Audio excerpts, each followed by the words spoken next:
Ladies and gentlemen, fellow time travelers of timeless sagas, today we embark on a journey to one of the most storied and contested cities in human history, Jerusalem.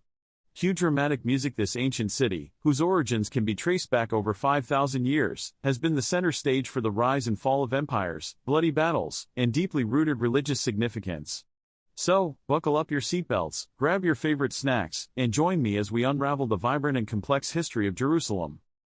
Our story begins around 3000 BCE, when the Canaanites, the OG inhabitants of the area, first established the city. They built their homes on the eastern slope of the city, now known as the City of David. Can you imagine living in a place that's been continuously inhabited for over 5,000 years? Talk about a prime real estate location.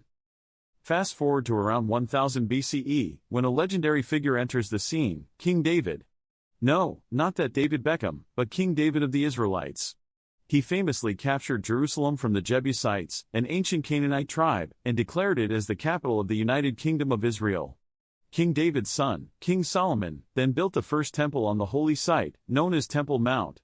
This temple was a spicy meatball of religious significance for the Jewish people, as it housed the Ark of the Covenant, which, according to the Hebrew Bible, contained the Ten Commandments.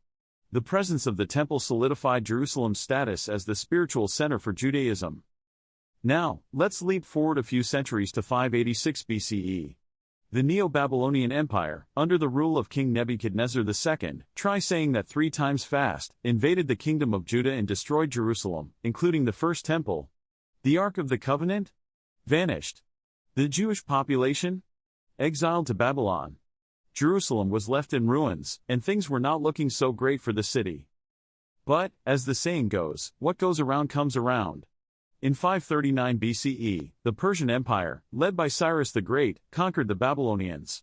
Cyrus, being the benevolent ruler that he was, allowed the exiled Jews to return to Jerusalem and rebuild their precious temple. This second temple took about 23 years to complete, but it was worth the wait. Jerusalem flourished once again as a spiritual and political center. However, peace wouldn't last long for Jerusalem. In 332 BCE, a young conqueror by the name of Alexander the Great swept through the region, bringing the city under Greek rule. After his death, a power struggle ensued among his generals, and Jerusalem bounced between the Ptolemaic and Seleucid empires like a historical ping-pong ball. The Seleucids tried to impose Hellenistic culture and religion on the Jewish population, which was met with fierce opposition. The Jewish Maccabean revolt erupted in 167 BCE, led by Judah Maccabee and his brothers. Spoiler alert, the Maccabees emerged victorious, and Jerusalem experienced a brief period of Jewish self-rule under the Hasmonean dynasty. Alas, in 63 BCE, the Roman Empire, led by General Pompey, marched into Jerusalem, and the city became a Roman province. King Herod, a Roman-appointed ruler, significantly expanded and renovated the Second Temple, making it one of the most magnificent structures of its time. But, as we've seen in this roller coaster of a story, nothing lasts forever. In 66 CE, the Jewish population of Jerusalem decided they'd had enough of Roman rule and staged a revolt, known as the Great Jewish Revolt. The Romans retaliated with full force, and in 70 CE, the Roman army, led by the future Emperor Titus, besieged and captured Jerusalem, destroying the Second Temple in the process. The only remnant of the temple left standing was the Western Wall, which still exists today and is considered one of the holiest sites in Judaism. Following the Bar Kokhba revolt in 135 CE, the Roman Emperor Hadrian decided to erase the Jewish connection to Jerusalem, renaming it Aelia Capitolina and forbidding Jews from entering the city.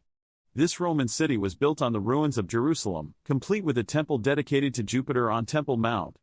Talk about adding insult to injury. Fast forward to the early 4th century CE, when Emperor Constantine the Great converted to Christianity and declared it the official religion of the Roman Empire. Jerusalem, now under Byzantine rule, became an important Christian pilgrimage site. The Church of the Holy Sepulchre, believed to be the site of Jesus' crucifixion, burial, and resurrection, was built in 335 CE. Next up, enter the Islamic Caliphate. In 638 CE, the city was captured by the Muslim Arab forces led by Caliph Umar, and Jerusalem became a prominent Islamic holy site. Why, you ask? Well, according to Islamic tradition, the Prophet Muhammad made a miraculous night journey from Mecca to Jerusalem, where he ascended to heaven and spoke to Allah. In 691 CE, the iconic Dome of the Rock was built on Temple Mount, and the Al-Aqsa Mosque followed shortly after, solidifying Jerusalem's status as the third holiest site in Islam. Alright, folks, now we've reached the medieval era, where things really heat up. In 1099 CE, the First Crusades Christian armies captured Jerusalem in a bloody siege, massacring the city's Muslim and Jewish inhabitants. The Crusaders established the Kingdom of Jerusalem, with the city as its capital, and constructed several churches and fortifications, many of which still stand today. But, as history has shown us, Jerusalem's fate was far from settled. In 1187 CE, the Muslim military leader Salah ad-Din, Saladin, recaptured the city after a decisive victory at the Battle of Hattin.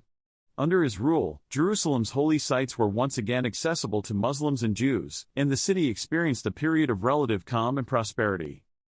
Over the next few centuries, Jerusalem changed hands several times, falling under the rule of various Muslim empires, including the Ayyubids, Mamluks, and finally, the Ottomans in 1517. Under Ottoman rule, Jerusalem enjoyed a period of stability and growth. Walls were constructed around the Old City, which still stand today, and the city's diverse religious communities coexisted relatively peacefully. But, as we know, Jerusalem's story is never complete without a new conqueror on the horizon. In 1917, during World War I, British forces captured the city from the Ottomans, and Jerusalem became part of the British Mandate of Palestine. The city was now under the administration of a European power, foreshadowing the modern-day conflicts that would arise in the region. Following World War II and the Holocaust, the United Nations voted to partition Palestine into separate Jewish and Arab states. Jerusalem was to be an international city, governed by the UN. However, the 1948 Arab-Israeli War erupted, and Jerusalem was divided between Israel and Jordan. The Old City and its holy sites fell under Jordanian control, while the new Israeli state established its capital in West Jerusalem. In 1967, during the Six-Day War, Israel captured East Jerusalem, reunifying the city under Israeli control. This move was met with international controversy, as many countries refused to recognize Israel's annexation of East Jerusalem. Despite ongoing political tensions and conflicts, Jerusalem remains a city of immense historical and religious significance for Jews, Christians, and Muslims alike. Phew! What a ride, folks! We've navigated through millennia of conquests, empires, and religious fervor, all centered around this one incredible city. As we conclude our journey, let's take a moment to appreciate the resilience of Jerusalem and its inhabitants. Through all the trials and tribulations, this ancient city continues to stand as a testament to human history and our shared cultural heritage. Thank you for joining me on this whirlwind tour of Jerusalem's history, and don't forget to like, comment, and subscribe for more timeless sagas. Until next time, fellow time travelers.